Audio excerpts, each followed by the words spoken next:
Alright, let's try this again. So it's about 125 psi in the tank. The regulator set to 90 pounds. The gun's at 90 pound max. So let's give it a shot. Set to reverse.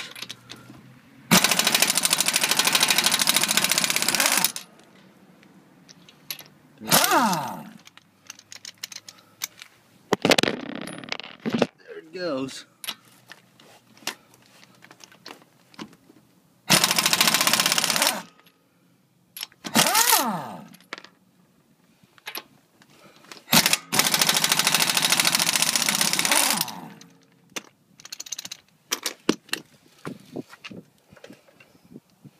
Sweet, it works.